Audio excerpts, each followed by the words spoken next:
Oi, queridos. Vamos começar agora a resolução do simulado de história, tá bom? Que a gente fez aí a prova diagnóstica, tá? E aí a gente vai dar início com a primeira questão. A primeira questão diz o seguinte: estudar a história permite às pessoas uma melhor compreensão do mundo. Sendo assim, não estudamos a história apenas para saber o que faziam as pessoas que viveram antes de nós. Também estudamos a história para entendermos como nossa sociedade se formou, como nossos hábitos foram construídos, o mundo que vivemos. 2. As origens do que observamos na sociedade atual. 3. As transformações da sociedade no decorrer do tempo. De acordo com a análise, assinale a alternativa correta. Bom, a alternativa A vem dizendo que só a alternativa 1 está correta. A B, a alternativa 1 e 3. E a C, alternativas 2 e 3. Vocês vão marcar a questão D. Todas as alternativas estão corretas. Por quê? Porque a gente estuda história para entender, sim, como a nossa sociedade se formou, né? Mas também para ver as origens do que a gente está vendo na nossa sociedade atualmente, né? As transformações que ocorreram nessa sociedade. Então, a gente pode aí considerar todas as alternativas estão corretas, ok? Na segunda questão, está dizendo o seguinte: na figura abaixo, temos uma linha do tempo com as delimitações de cada período histórico. Os historiadores dividiram a história em grandes períodos, considerando as permanências e as rupturas de determinadas características sociais e econômicas. Essa divisão também facilitou o estudo dos historiadores, tá? Questão 3. O homem, conforme evoluiu, sentiu a necessidade de registrar os acontecimentos. Sendo assim, encontrou formas que auxiliassem na maneira de marcar o tempo. Levando isso em conta, chegamos à conclusão que o tempo pode ser contado de formas diferentes. Quando falamos sobre horas, dias, meses e anos, estamos falando do tempo cronológico, tá bom? Vocês marcam a questão C. Por quê? Quando a gente fala sobre, faltam 20 minutos para o meu intervalo, faltam 3 dias para o meu aniversário. A gente está contando o tempo. Então, assim, esse tempo que a gente conta é o tempo cronológico, ok?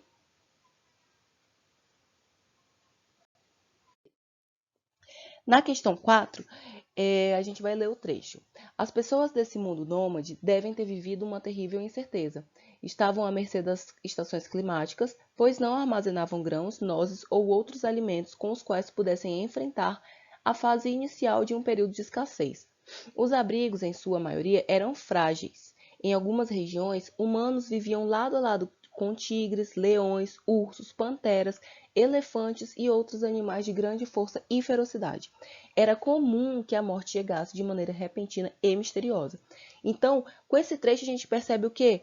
Olha só o que ele fala aqui. Não armazenavam grãos, nozes ou outros alimentos, tá? Ou seja, isso é uma característica de qual período, gente? Do período paleolítico, lembra? Eles eram nômades, né? Eles ficavam de um lado para o outro, tentando procurar a melhor forma de conseguir sobreviver. Então, vocês vão marcar a questão A, tá? Na quinta questão, a gente está pedindo que os historiadores precisam investigar muitos vestígios da sociedade para desenvolver seus estudos. Esses vestígios são as fontes históricas. Analise as afirmativas e marque a que não pode ser considerada uma fonte histórica utilizada para o período da pré-história, tá? Então aí a questão é a seguinte: na pré-história, eu não posso usar o quê? É óbvio que eu não posso usar jornais. Por quê, né? Porque na época nem escrevendo eles estavam escrevendo, tá? Não tinha jornal nem nada assim. O que a gente estuda para estudar? O que a gente usa para estudar a pré-história? Nós vamos usar os desenhos nas cavernas, a arte rupestre, vamos ver os pedaços de objetos, ferramentas que eles usavam naquele período, tá? Vestígios, as fontes históricas, os ossos humanos, como a gente tem o exemplo da Luzia, tá bom? Então, assim, essa questão, eu não posso estudar pré-história com os jornais da época, porque na época não tinha jornal. Então, vocês vão marcar a questão A. Na sexta questão, ele está pedindo para a gente analisar esse mapinha que está aqui do lado, tá? E aí, de acordo com a análise, a gente vai marcar a alternativa correta sobre essa região do crescente fértil. E a gente vai marcar o quê? A questão B. Na crescente fértil tinha o quê? A existência de diversos rios nessa região, né, proporcionou a prática da agricultura e da pecuária, porque era um lugar que ele era propício para isso. Por quê? Era uma região fértil, tá bom? Nessa sétima questão, nós temos o seguinte enunciado. Na Mesopotâmia surgiu a escrita cuneiforme, pela necessidade de controlar os recebimentos de impostos. No Egito, a escrita era composta de sinais que representavam objetos concretos, e com o tempo, esses sinais passaram a ter o significado de ideias e depois passaram a significar sílabas até formar o alfabeto. De acordo com seus estudos, qual nome se dá à escrita usada no Egito? Então, olha só. Se a gente tem a escrita cuneiforme na Mesopotâmia, né? Então, a gente vai ter qual escrita, de acordo com a que a gente já estudou e as atividades que fizemos em sala de aula? É a escrita hieroglífica, ok? Então, vocês vão marcar a questão B. A oitava questão, ela vem falando assim. Os mesopotâmicos e egípcios acreditavam em vários deuses. A religião tinha um papel central na vida desses indivíduos. Para os mesopotâmicos, para tudo na natureza havia um deus, e esses deuses eram responsáveis por tudo o que acontecia de bom ou mal. Para os egípcios, o faraó era considerado um deus vivo e ninguém poderia desafiar a vontade de um deus, pois acreditavam que a fertilidade da terra estava relacionada à satisfação dos deuses com o povo. Considerando esses fatos, podemos afirmar que tanto os mesopotâmicos quanto os egípcios eram... O que eles eram, gente? Eles eram politeístas, tá bom? É a questão dele.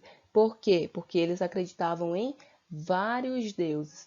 Quando a gente acredita em vários deuses, somos considerados politeístas. Se a pessoa acredita num deus só, ela é o quê? Monoteísta, ok? A questão 9 vem dizendo o quê? Aqui, a questão 9 vem dizendo, após a invasão dos dórios, a organização social que consolidou na Península Balcânica baseou-se na formação de pequenas comunidades denominadas genos. No entanto, pela necessidade de proteção, essas pequenas comunidades se uniram e deram origem às... Lembra que eu falei para vocês? Começam com os genos. Os genos, na última aula eu falei para vocês que os genos vocês poderiam considerar como se fosse cada turma. O sexto ano A é um geno, o sexto ano B é outro geno, o sexto ano C e o D, assim vai. E aí, por questão de segurança, eles se juntaram. Lembra que a gente falou isso? Se juntaram e aí eles se tornam as frátrias. Então, é a questão B, ok? Chegamos então à 10ª e última questão, que diz o seguinte. A oligarquia, governo em que o poder é exercido por um grupo restrito de pessoas, geralmente do mesmo partido, família, classe, etc. A palavra deriva do grego e se refere a um governo de poucos, ou seja, de uma pequena elite. De acordo com o que foi estudado, marque a cidade que era caracterizada por essa forma de governo. Tá? Então, qual é a questão que vocês vão marcar aí? Vocês vão marcar a questão D, ok? Esparta, tá? Porque a gente viu que as duas últimas cidades que a gente estudou na nossa aula foram, que a gente destacou, foi Esparta e Atenas, tá? As outras duas, por eliminação, já iríamos eliminar Creta e Polis, né? Por quê? Por questões óbvias.